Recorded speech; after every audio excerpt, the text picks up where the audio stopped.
Good afternoon, everyone, and welcome. I'm Mary Jo Lipo from the library's Senior and Accessible Services. And before we get started with today's program, I want to make a couple of announcements. The program today is being recorded for sharing on our social media channels, but only the presenter will be recorded. You will not have the option to turn on your video or unmute. Later throughout the program, we'll be sharing links to Jenny's book list in the chat and also in an email to you after the program. If you have any questions for Jenny, we will hold those to the end of the program and you can put them in chat. And Jenny will answer as many of them as she can when we wrap up. And before we get started with Jenny, since I have a captive audience of readers for this afternoon, I'm going to take a couple of minutes to promote some of our library services. And the first one is something you may or may not know about. It's something you can access from our AHML main page under services. It's called Readers Services. And there you can find monthly book lists that our reader advisors put together. Some book discussion lists. You can find information about joining book discussions or our favorite things, thematic conversations that we have every month where we share favorite reads, television shows, and music. And one of the most important things is you can get access to our Book Me service. And if you're not aware of this, this is a program where you can let us know what your preferences are, the kinds of things that you like to read, and you'll get a curated list of titles based on your preferences that are prepared by AHML's expert advisors. So you can try that by joining via our reader services online, or you can also call our call center to get information about that. And then another new thing that I want to share with you is we have a new Explore the Collection webpage. So if you haven't seen that, again, we're going to chat out some links to these things for you in the chat. And you can get some information about our collection from home, see some of the things that you're used to seeing in the stacks if you don't want to come in the library, and hopefully find your next book and movie in this way. So before we go any further, I'm going to stop sharing here, and I'm going to introduce our speaker for today. And we're really excited to have her here. Just give me 1 second and I'm going to get started, and we're going to welcome Jenny Riddle today. So if you haven't seen Jenny before, Jenny has been for more than 15 years educating and entertaining audiences with her unique interpretations of best-selling books in which she becomes the characters telling their real-life stories. When Jenny visited us last year as Sally Field, we learned that she's a book reviewer extraordinaire. And so we invited her today to help us explore that always important question of what to read next and share her current favorite reads. So let's get started and welcome Jenny. Thanks, Mary Jo. Hello, everyone. I know that you can see me. I cannot see you, but I know you're out there, and I'm so happy to be here. I'm coming from, in Zoom world here, my little back office, because my husband's home today, and usually I perform in front of all of my bookshelves in a different room, but I needed a little privacy today. So that's where I'm at, looking outside. And we're actually glad that the sun is not shining today, because that probably meant more of you are here on Zoom with us. I want to start with, I think Mary Jo mentioned too, that at the end we'll take some questions and so on, because I'm interested in your thoughts about things. But I want to start with one of the first books, and I'm going to show it to you here and get my little thing going here. This is a book called The Biggest Bluff. And the funny thing about this book, it's written by a woman, Maria Konnikova. And as you can tell from the cover, it has something to do with poker. And one of the biggest fights I ever got into with my brother was about poker. We were driving home from having gone to a play one night, And my brother said something about he wished that there were a lot more places to gamble. Now, my brother was a very successful businessman. He had made a lot of money, so he was able to retire early. And I've never been a gambler at all. I'm kind of against it. So we really got into it that night. And I wish then that I had read this book by Maria Konnikova. Because what Maria and I have in common is that I've never played poker in a casino. I've only been to a couple of casinos in my whole life, and that was because I was dragged there. And she didn't know anything about the game itself. But her journey into the world of poker and what she learns from that experience made for one of the best books I read last year. In fact, this book that I showed you, the Biggest Bluff, I ended up buying a copy for my whole family, an extended family, and because I wanted to have a book discussion about it. So I'd come a long way from that argument with my brother about the evils of gambling and poker. Maria decided to write this book when she faced, kind of a stretch of bad luck in her own life. She ended up sort of out of a job, and she had some other issues going on. And her dilemma, because she's a PhD in psychology and she had spent a lot of years studying human behavior, she decided that she was going to explore to what extent in our lives we have control over things. Sometimes it's luck, sometimes it's preparation, and she wanted to figure out, well, what is the role of chance and control in people's life? And so she ended up getting into the world of poker when somebody who studies game theory introduced her to Eric Seidl. And so here's some group participation here. Who in the audience knows or has heard of Eric Seidl? So find your little raise your hand thing at the bottom of your screen and tell me if anybody can tell me who that is. Anybody know?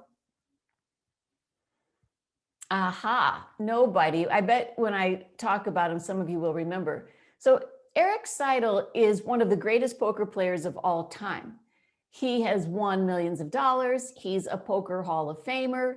And he was intrigued when Maria came to him and pitched her idea. She said, I want to learn to play the game of poker. And she didn't just want to learn it. She ends up going to the World Series of poker. And because she has a PhD in psychology and he's a very creative person, he says, okay, I'll take you under my wing. And what she discovers along the way, not only does she have to learn the game of poker from scratch, but more importantly, she learns a lot of important life lessons that she talks about in that book.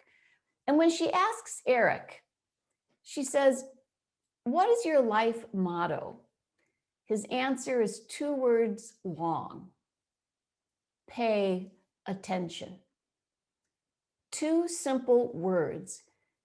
And what he's saying to her is that life and poker is about being present. It's about being able to pivot and make decisions on the fly. But what I found particularly interesting that he told her as they went out to breakfast one day, he said, here's another piece of advice: less certainty, more curiosity. Less certainty, more curiosity.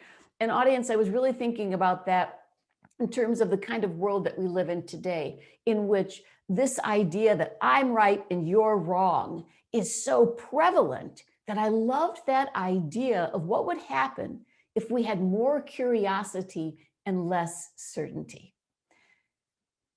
I wanted to share with you, apart from the book, that I found interesting, because I think we can apply this to our lives.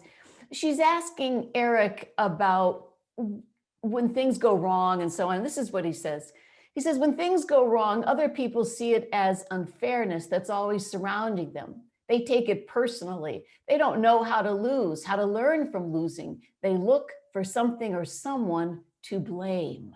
They don't step back to analyze their own decisions, their own play, where they may have gone wrong themselves.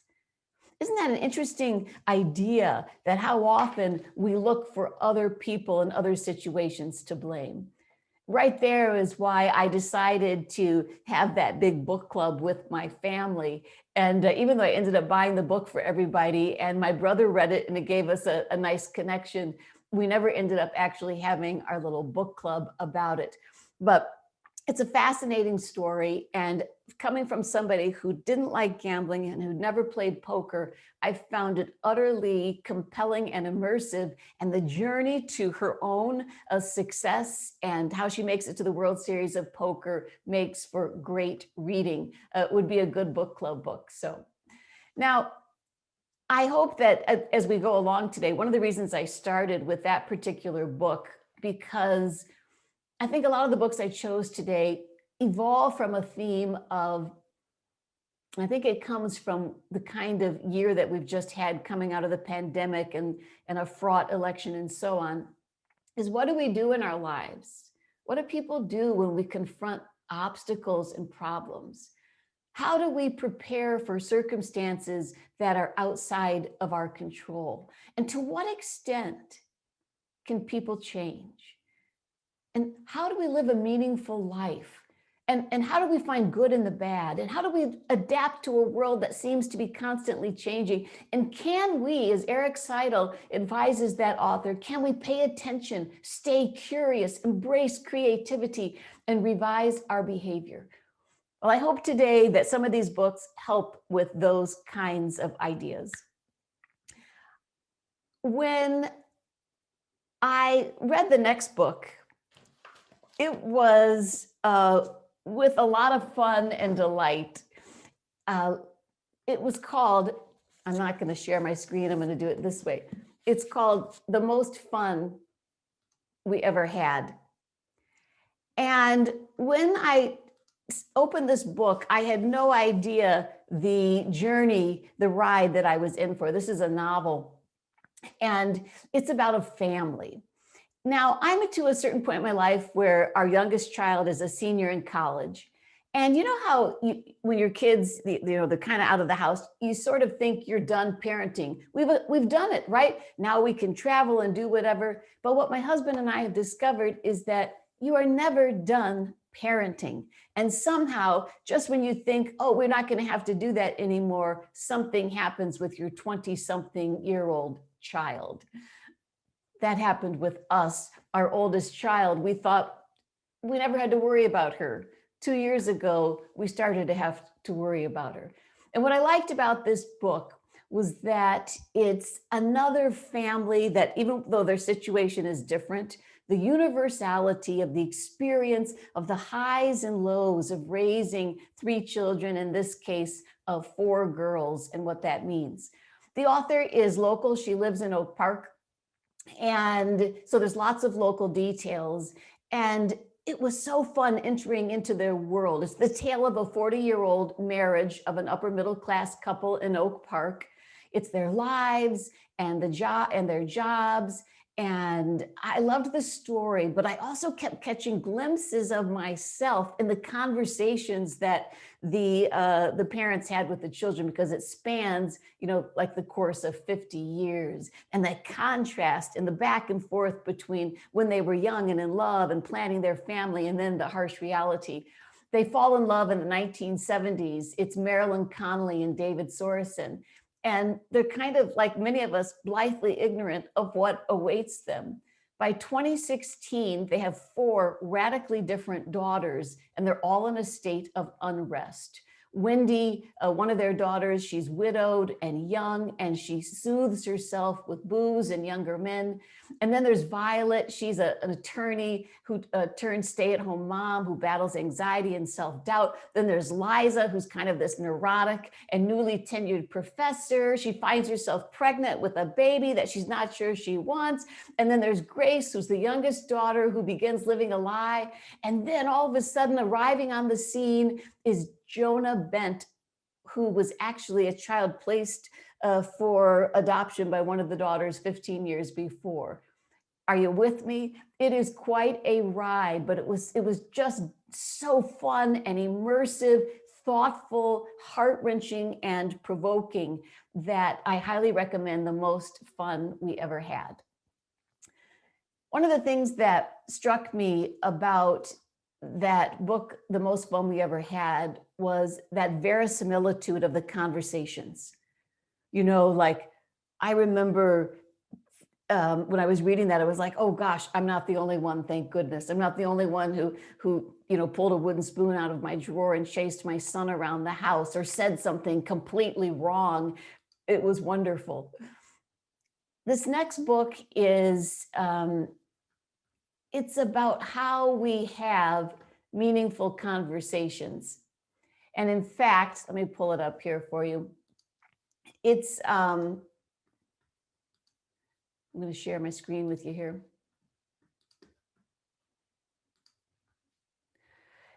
Making Conversation by Fred Dust. And I cannot tell you how important this book is in the world that we live in right now.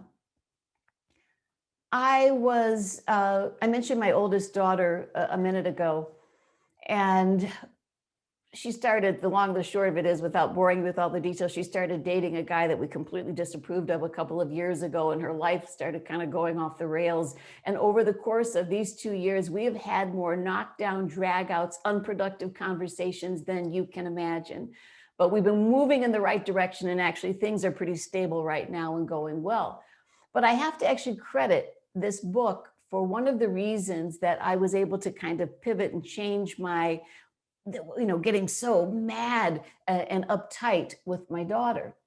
And one of the things that Fred Dust, what he studies, is that we have power over how we design conversations.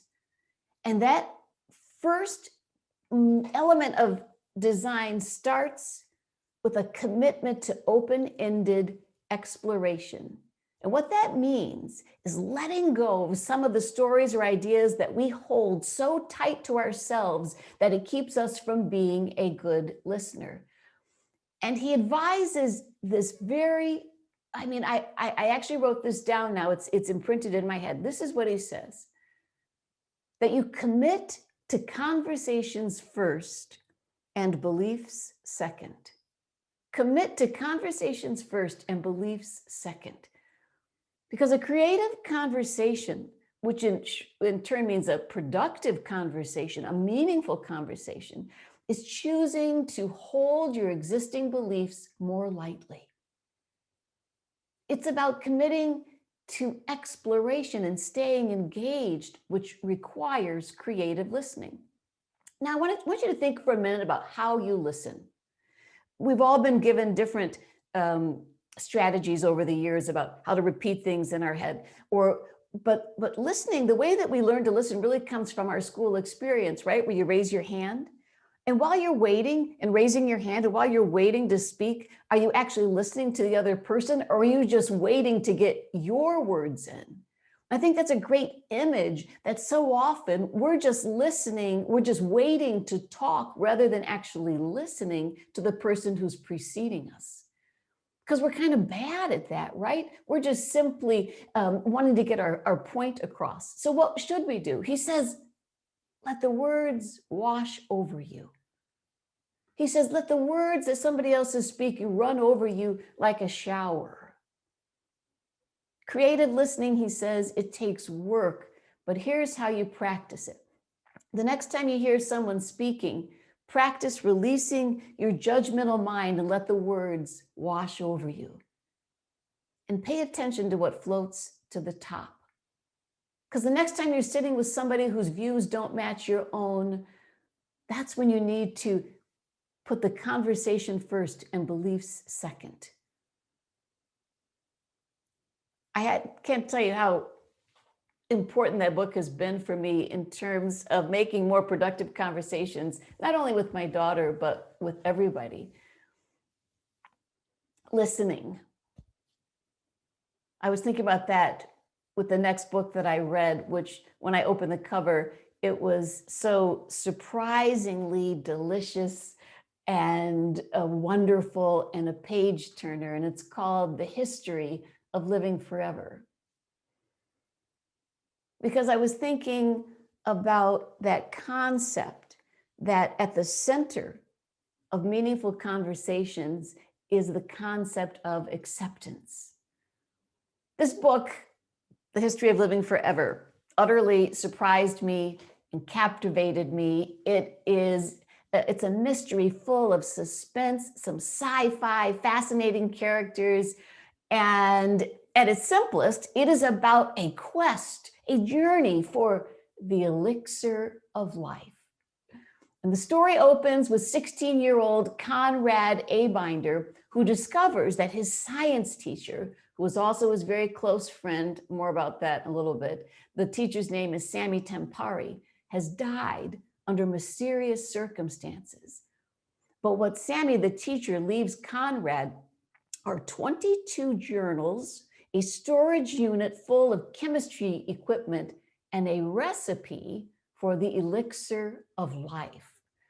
And this book has this twisting, a fun plot that jumps between Conrad's youth and Sammy's youth and the histories of scientific discovery. It takes him all over the world. He meets all kinds of crazy people. And Conrad's quest to fulfill his teacher's cryptic notes and unravel his teacher's secret life just make this the most interesting book. You want to unravel it. You want to understand it. But there's another theme in this book, and I'm just going to warn you up ahead of time, because it's also an exploration of what it means to be different, in this case, gay, and the relationship between Sammy, the teacher, and Conrad, the student, might be perceived by some to be inappropriate, and yet it's a vital relationship for the young 16-year-old because he feels rejected by society because he is gay, and he has to keep it hidden. In the same way that Sammy also had to hide his gender preferences, and as a result of that suffers from terrible depression. And in fact, Sammy's always asking, what's wrong with me? And so in that quest to be fixed, to be cured of one's brokenness, it makes this book not just a mystery, but also a novel that asks us to grapple with our society's obsession with mainstream thinking that rejects certain people and leaves them out because they don't fit the bill. So the quest for the elixir is not just a quest for immortality, but for normalcy and belonging. But the book kind of turns that quest for immortality on its head, because if mortality is something no human can escape from, then so too are our positions as outsiders, as gay or mentally ill or broken. And the book suggests that life, as it is, can be as painful and as beautiful as it is, all at the same time. You'll just never stop thinking about this book. I found it absolutely wonderful. Okay, my friends, this next book is tra-la, just the world loves this book. I love this book. I ate it up. I gave it to my daughter. I'm talking a lot about my daughter today. Yeah, but we read it. We actually read it and had a chance to talk about it. And some of you maybe have read Glennon Doyle's Untamed. If you can, at the bottom of the screen there, see if you can raise your hand if you've actually read Glennon Doyle's book, Untamed. Looks like that. Anybody? Raise your hand if you're out there and you can hear me chatting away here, since I haven't seen any of those hand raising things done there. And maybe because maybe that's been turned off. It doesn't matter. This book will inspire you. It will free you to act in a way that breaks with limiting cultural expectations and beliefs. It is her honest, raw stories, inspiring stories about how we navigate life, what it means to be a woman, what it means to be a human being. And I want to share this one section with you. She's such a great writer. It's very conversational, and every little chapter is different, but this is called Memos. And I think those of you who are parents will get a kick out of this. She says every generation of parents receives a memo when they leave the hospital with their baby. My grandmother's memo, here's the baby. Take it home and let it grow. Let it speak when spoken to. Carry on with your lives. My mother's memo, here's your baby. Take her home and then get together each day with your friends who also have things. Drink tab before 4 o'clock and wine coolers after. Smoke cigarettes and play cards. Lock the kids out of the house and let them in only to eat and sleep. Lucky bastards. Our memo, she writes, here is your baby. This is the moment you've been waiting for your entire life, when the hole in your heart is filled and you finally become complete.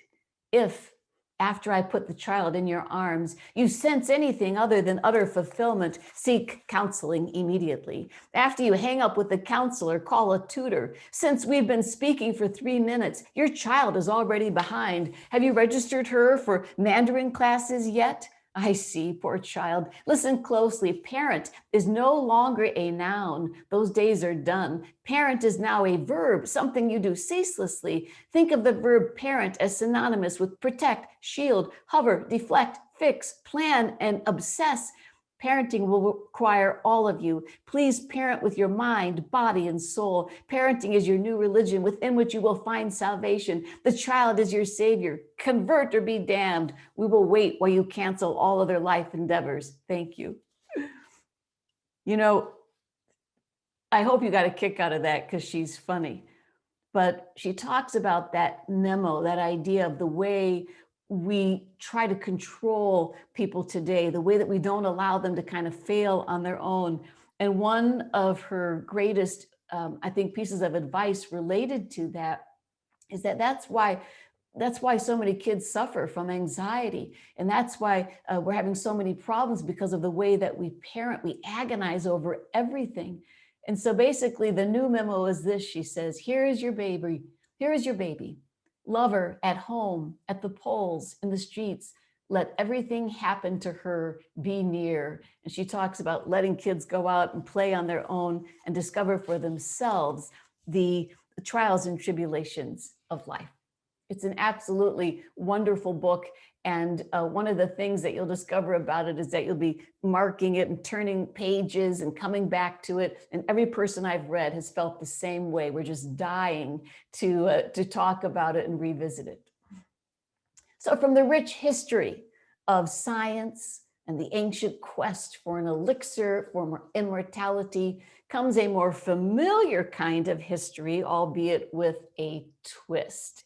And one of my, this was one of my favorite books. Well, most of these are my favorite books because, I picked them for this particular event.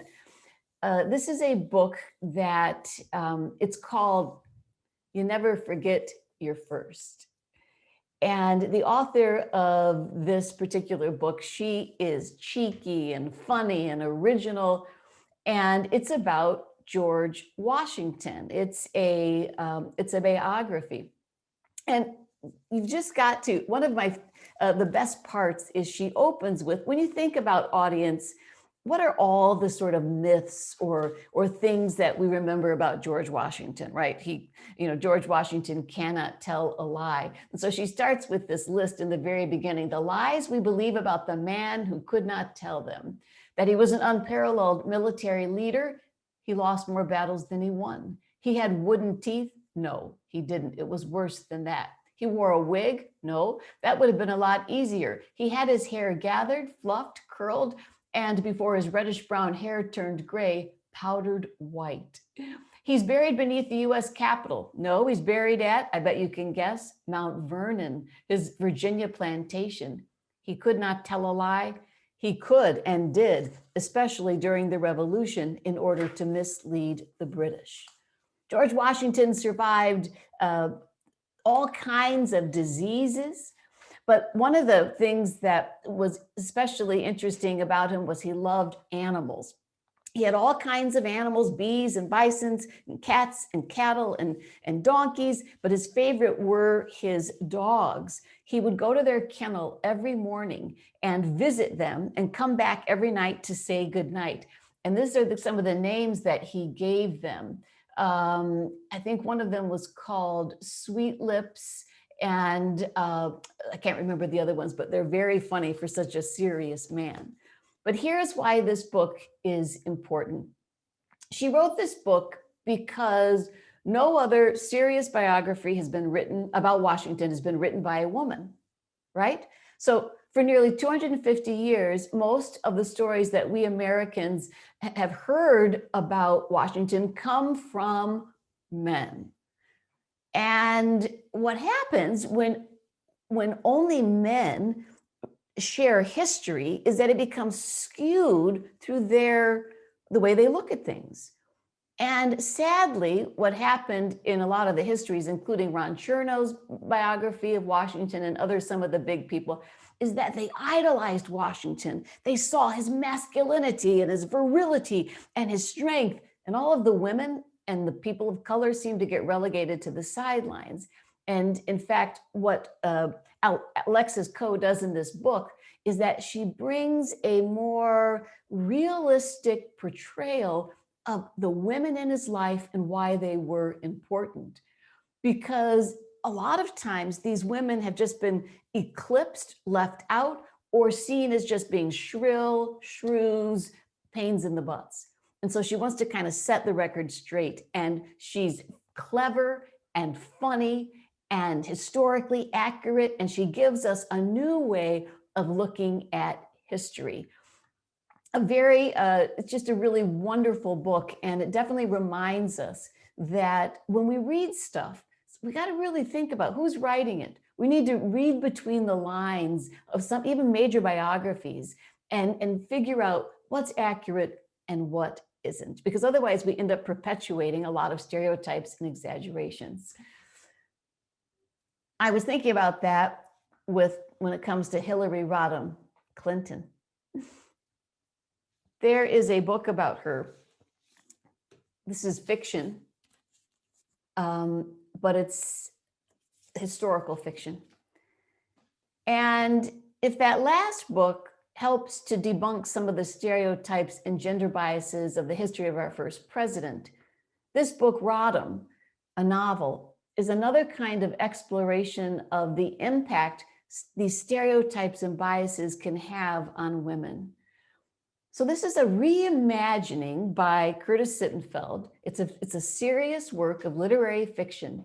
And in this reimagined version, Hillary doesn't become a Clinton and Bill doesn't become president. This is an alternate reality.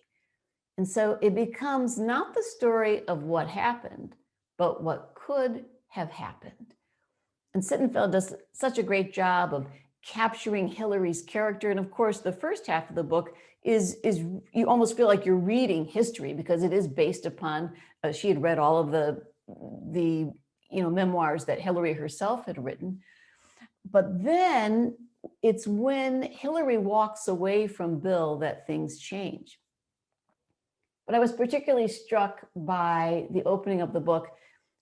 Some of you might know that Hillary went to Wellesley College, and she was, and this is true, she was the first student who was chosen to speak at graduation. And this was 1969. And she actually spoke, remember what's going on, the Vietnam and social unrest, all these things are going on at that time.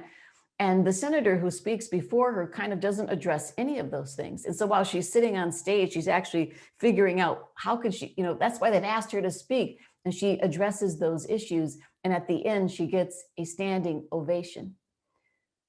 But one of the powerful things that this book does is help to characterize the kinds of challenges of what it means to be a smart, competent woman growing up in a world that isn't yet ready for smart, competent women.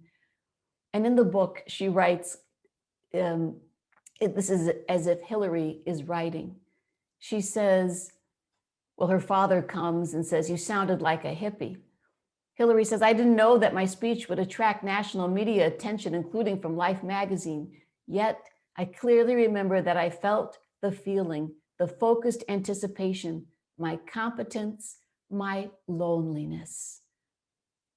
I think, she says, I felt it in that moment like I'd never felt it before. It was my own singular future. And I think the heartbreaking part of that book is how she captures the terrible price that somebody like Hillary is had to pay. Because whether you agree with whether you agree with that or not, she allows us to see the human side of her and how it's easy. It takes a village, right, to knock somebody down. And I would say that as a culture, we've done a lot of knocking, a lot of Hillary bashing. So it gives it gives a very interesting take on who she was as a person. And it's always fun to reimagine something very different. And she definitely portrays Bill Clinton as being a real turd. So anyway, he gets his comeuppance too. While we're on the subject of single women and charting their course in the world, which is what that book kind of explores, this next book, The City of Girls, is mostly fun, but with a bit of heft and thoughtfulness. This is a breezy, fun novel with serious overtones about the strictures. Let me get it for you here. Here it is, The City of Girls, about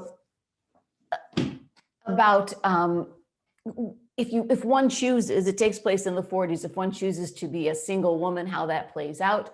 But I'm a Broadway gal at heart. So when I opened City of Girls and discovered in like the second chapter that this was going to be a story that revolved around the world of theater and all the characters associated with it, I was absolutely delighted. It has that kind of let's put on a show underpinning, and it's a framework that takes place on the cusp of World War II.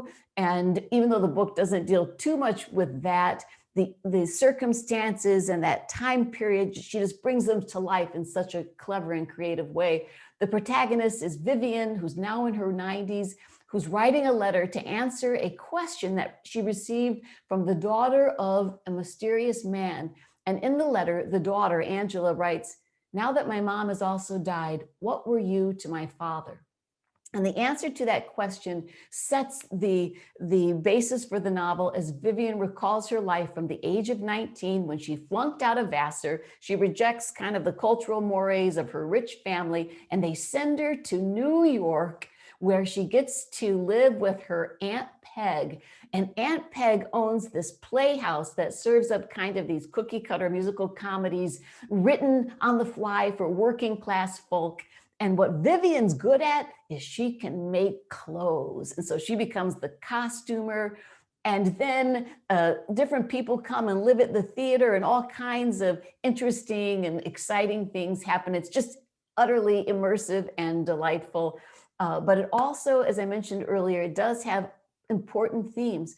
How can a woman stay single by choice in a time when everyone got married? Can a woman be allowed to indulge in sexual escapades and not be seen as, the worst thing? And so it really, it is a kind of feministic novel, except it's still light, fun, and breezy. So loved that one. Now, this next book, gosh, I got to quit saying love, because this next book really is one of my favorites. This is called Becoming Duchess Goldblatt. If City of Girls is about finding yourself and being true to yourself, set in the wonderful settings of the theater world of New York, this next memoir is also about finding oneself. And there's actually a concept, a theater term that applies to this book, and I'm going to share that with you in a minute. This book is actually written by an anonymous author, even though it is a memoir. We'll call her Jane. And the book opens, and Jane has lost everything. Her husband through divorce, and she has a lot of her friends have left her. Her job is insecure. She works for a publishing company. She has a young son to raise. She's got to figure out how she's going to pay for this big house that she and her husband just bought when he says, "I'm out of here."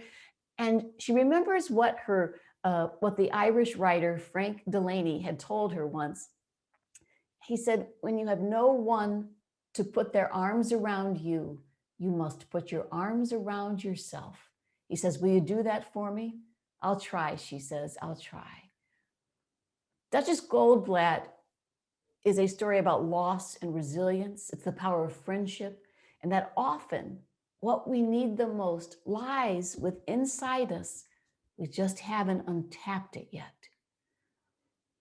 The story is that Jane, she says to her friend, I want to go online, but I don't want anybody to know I'm there. I want to stay anonymous. And she says, I wouldn't mind seeing what people are up to as long as they can't see me. And her friend Naomi says, look, if you're out there, they can see you. It's reciprocal. That's the whole point. That's why they call it social media. But Jane says, well, could you set up an account for me so that I'm anonymous? And she ends up coming up with this sort of fictional account on Twitter. Because she doesn't like to lie, she lets everybody know that this is kind of a pen name. And she comes up with the name. Do you know that classic parlor game that it lets you, if you're coming up with a name, you take the name of your first pet you ever had, and then the name of your mother's, your maiden name as your last name. And she ends up coming up with the name Duchess Goldblatt. And then she goes and she decides, okay, I want the Duchess to be kind of this elderly lady, and she ends up finding this picture online. It's a real picture of a woman from the Dutch Golden Age. And so she begins, she expands her persona. She's 81, a mother of a 57-year-old daughter named Hacienda. Her first husband died. And so it's just all of this kind of wild stuff. But here is what actually happens. She's this really clever writer. And on Twitter, you only have so many characters. You have to write very short and succinct. And she starts attracting all of this interest. And suddenly she has this big following. And what she does as the Duchess is she's always tweeting out interesting things, but she's also incredibly kind and big-hearted. And what she discovers by the end of the book is that to some extent, this wonderful character who people liked was within her all along. She just had to simply act as if she were that kind of person. I don't know if that really makes sense to you, but it's a powerful concept of how sometimes when we act as if we are a certain way, we begin to believe it. In theater, for example, in my one-woman shows, so those of you who might have seen me do Sally Field or Catherine the Great, before I go on stage, when I'm thinking, I act as if I'm Catherine the Great, and suddenly your body language and your voice, or if I act as if I am Sally Field. And that's how actors begin to embody a character. But we can use those same kinds of things in real life as well. And I think that to a large extent is what Duchess Goldblatt is. It is so well written, absolute. If you get one book from the library, get the Duchess Goldblatt book because it's unbelievable. You know, speaking of theater terms, acting as if, one of my favorite actors who put out a book recently is Michael J. Fox. And I'm sure Michael J. Fox knows about that trick of acting as if. And, you know, when you think about Michael J. Fox, what comes to mind? Gosh, energy and authenticity. And for him, he's always been in motion. And he describes in the book, No Time Like the Future. See, I made this PowerPoint, but I'm having trouble clicking back and forth without getting out. So I'm just going to hold these books up the way I normally do. No Time Like the Future by Michael Fox. And as some of you know, at an early age, he developed Parkinson's. And he's written a few books, and this is his most recent. But it's really an exploration of that journey, this Parkinson's journey, and what it's taught him about the meaning of life and how to live one's life. And in some ways, when he was first diagnosed, I think he was only about 30 or so, it was such a shock. But ironically, one of the ways that Parkinson's has been a gift is that necessity of slowing things down. Because when you have Parkinson's, it becomes so difficult to control your body and your words and so on, that every movement has to be deliberate. Every second and moment has to be thought out and intentional. And Michael's always been good at pivoting, and he ends up He retires eventually from acting when he feels that the Parkinson's has impacted his ability to be expressive. But then he gets back into acting and he actually plays characters who have some sort of disability, and he ends up winning 8 Emmys. But here's the thing of the book that's so moving, and I hope you have a chance to read it, is that to some extent, so much of our life is about how we view time, right? Because when we're young, we're not thinking about it, but as we get older, it takes on a different feeling.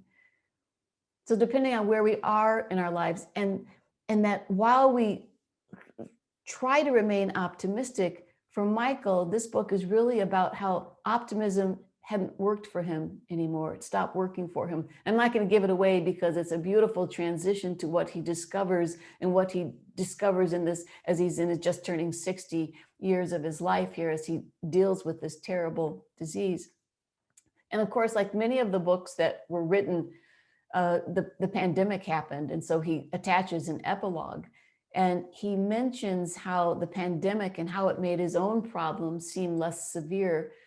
And he talks about how maybe that's the greatest lesson for everyone, because even when you think you've been dealt a terrible hand, things can always get worse for others. But we have to remain positive. We have to remain grateful. And Mike writes this at the end of the book. He says that to accept what has happened in the past, to embrace the present, and to remain open to the probability that it will get better in the future, with gratitude, optimism becomes sustainable. I love Michael J. Fox, and he's a natural gifted storyteller, and I have no doubt you'll get a lot from his book. But no book review of mine would be complete without having a little bit of poetry. I've shared with some of you before that I grew up with a dad who on Saturday mornings we would gather around the table and he would say, "Repeat after me." And we would learn poetry that way. And I've been memorizing poetry ever since. And one of my favorite poets is Billy Collins. And this is his newest book. He has such a cleverness about his style of writing. He's funny, he's insightful.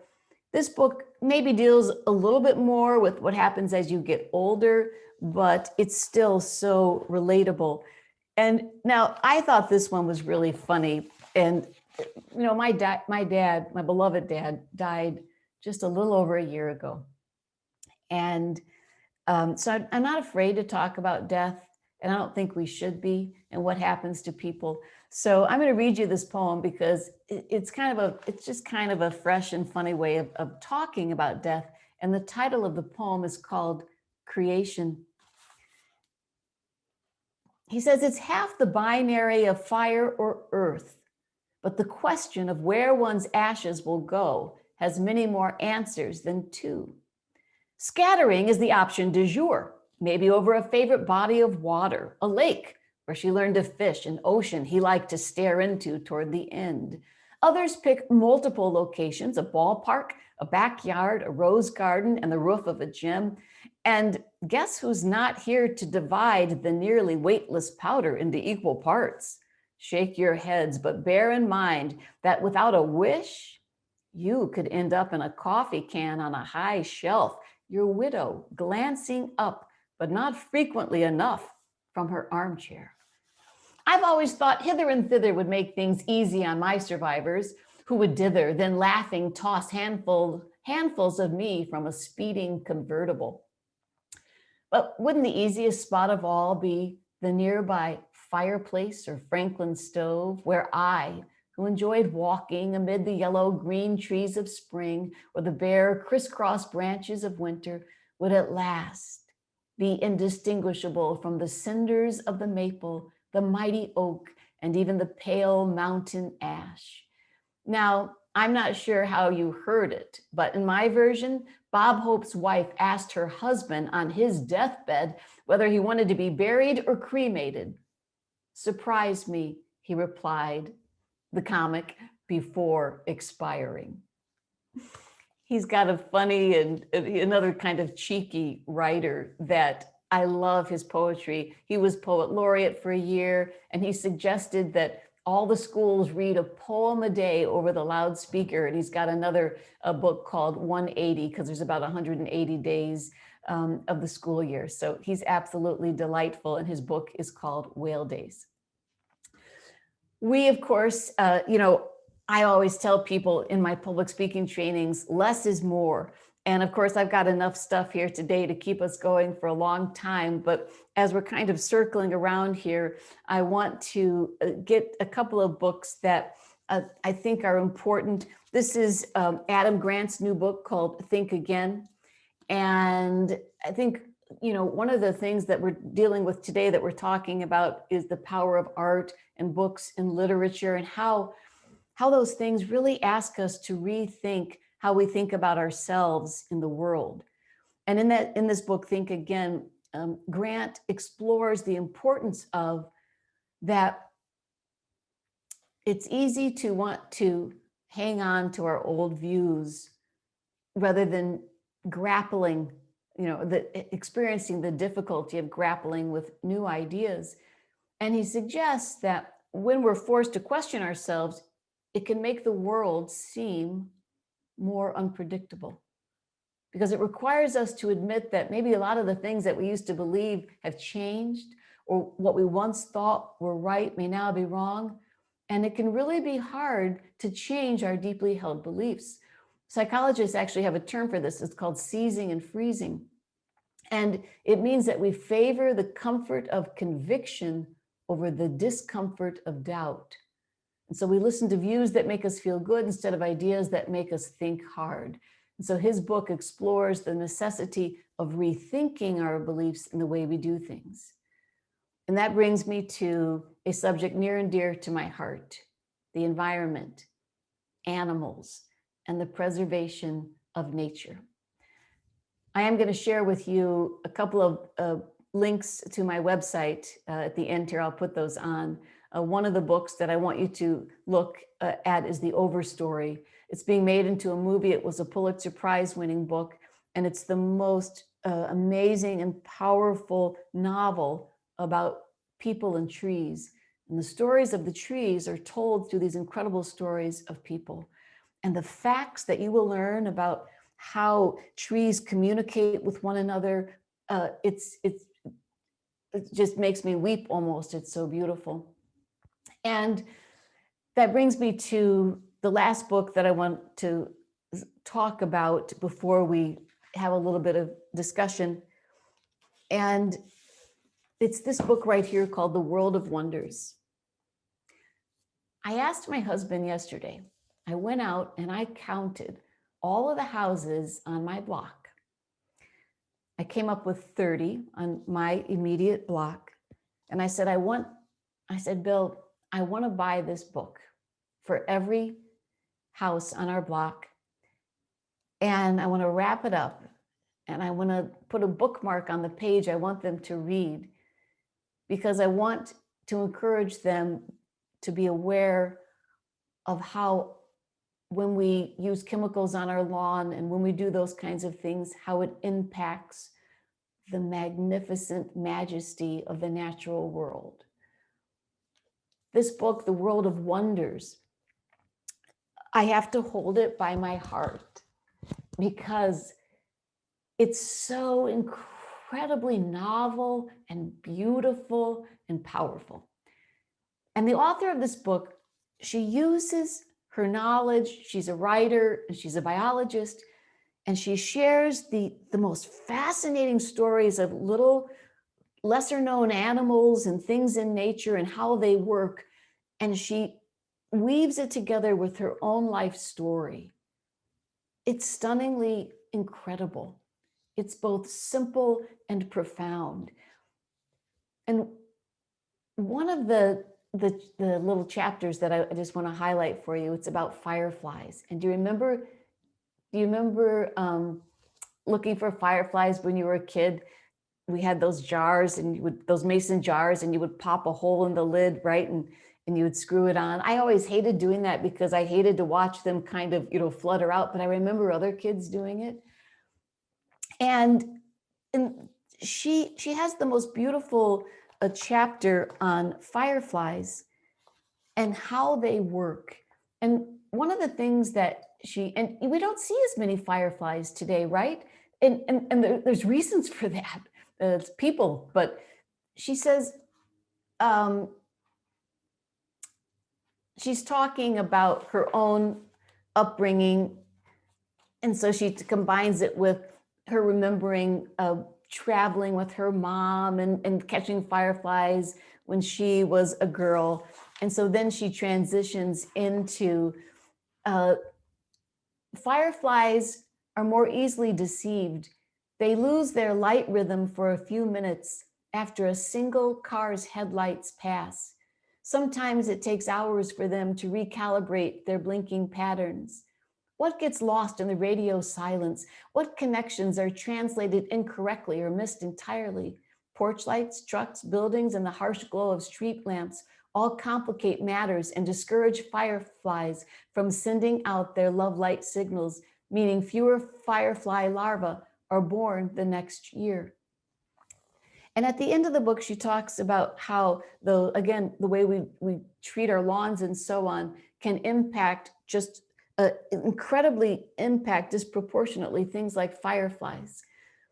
Each chapter, it was just stunning, and I can't recommend this book enough. If I had more time, I would read you pages and pages of this because the prose is so beautiful, but it's also intriguing. It's scientific. It's so cool. And my daughter, who's a teacher, I said, just read one of those chapters. She's a science teacher. I said, just read one of those chapters every day to your class. They will be completely enthralled. It's called it's called World of Wonders, and I hope you'll have a chance to read it. Okay, so we've come to the end, and yes, so let's take some questions now. And okay, I'm going to do this for you right now. A couple of them I didn't get to.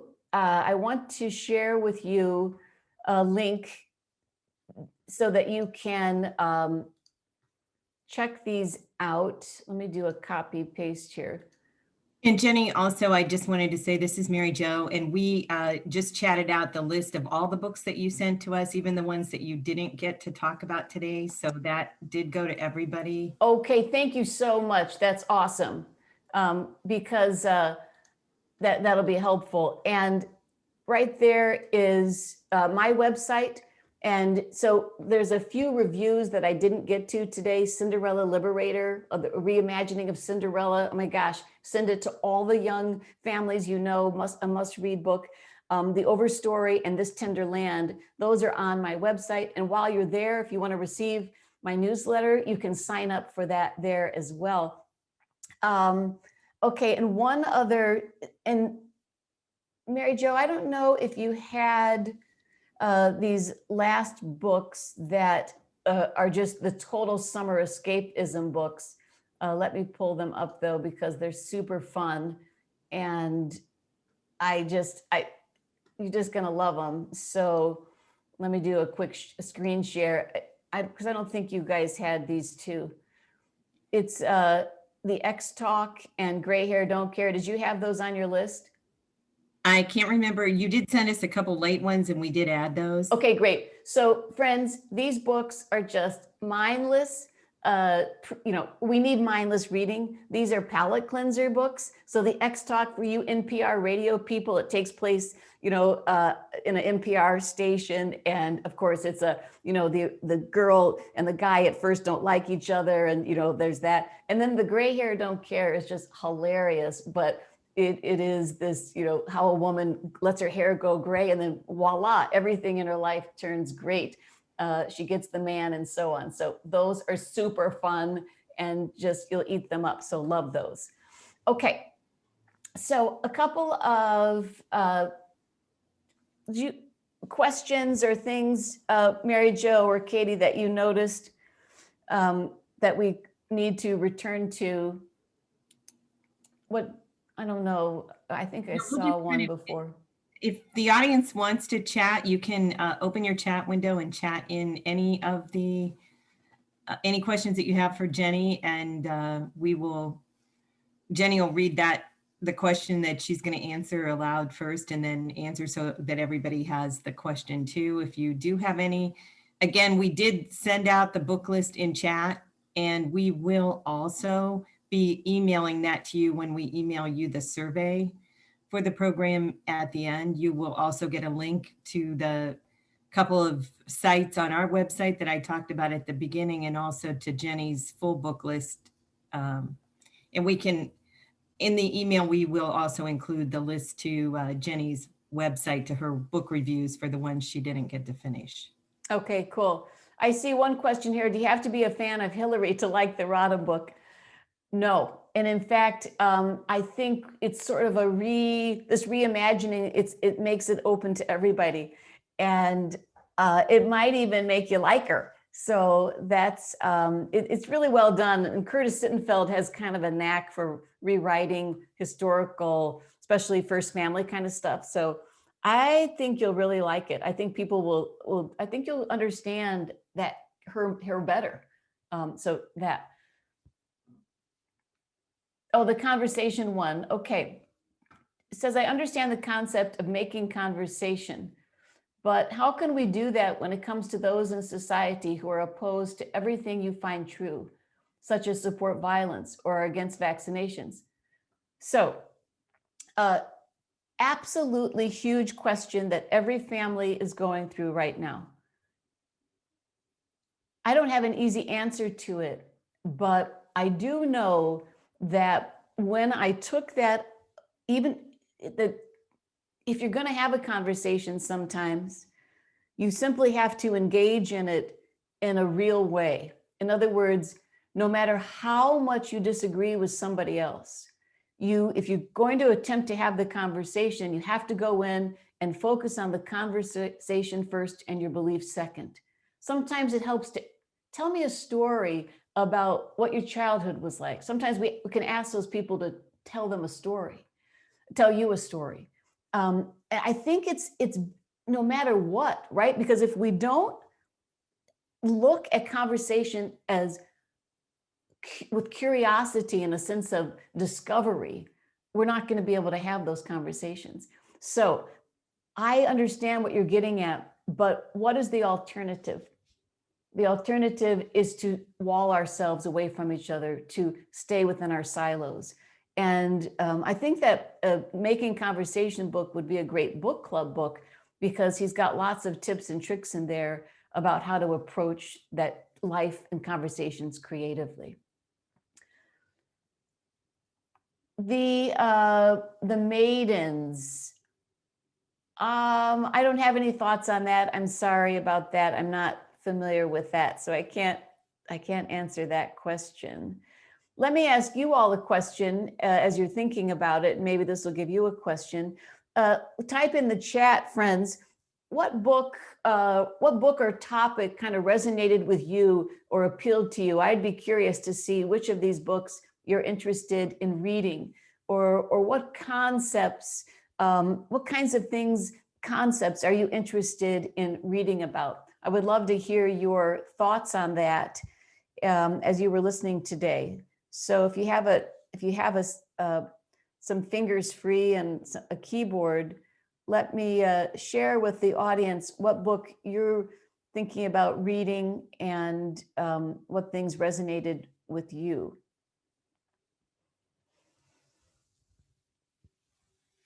Or we have to just go open our bottle of wine now and have that. Okay, World of Wonders. Yep, the book about trees. Resilience, great.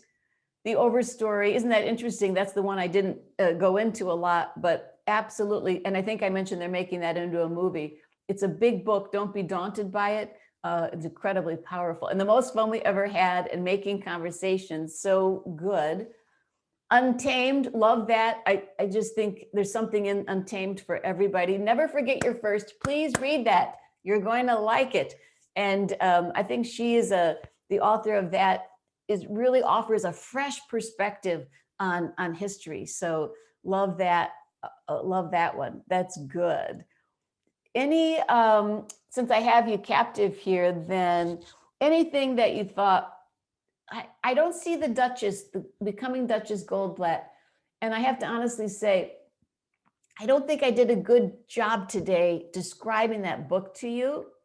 So I do encourage you to read it because it's incredibly well written, and she reveals a lot about her childhood and this whole process of how she captures the imagination of ultimately famous people. It's really amazing. So I'm just going to say, put that out here. Get that Duchess Goldblatt book because it's well worth it. And City of Girls is lots of fun. So I think with that, then we will. Is a story about the young man and the teacher, disturbing and sad. Okay, I don't think it's disturbing and sad, but I'm pretty progressive. I think that, no, I don't think it's disturbing. Is it adult content? Yes. And is there a relationship between a teacher and a student? Yes. But we're all adults and we're grappling with these things and it means a lot to this person. And it's an integral part of the story. And it's not, I don't think so, but you'll have to read it and let me know what you thought. So I think with that, then I will sign off or say our goodbyes. And Mary Jo, anything you'd like to add here? Well, Jenny, I just wanted to thank you so much for a fascinating program today and, for adding to my must-read book list. And I hope our audience felt the same way. We had a great time listening to you talk about your favorite reads. And I hope all of you take the time to fill out our survey. And again, watch for the links that we shared in the chat today. We'll also send those to you in the email for the evaluation. So thanks, everybody, and have a good rest of the day, Sunday. Enjoy your future reading. Thanks for having me. Bye, Jenny. Bye, everyone. Bye-bye.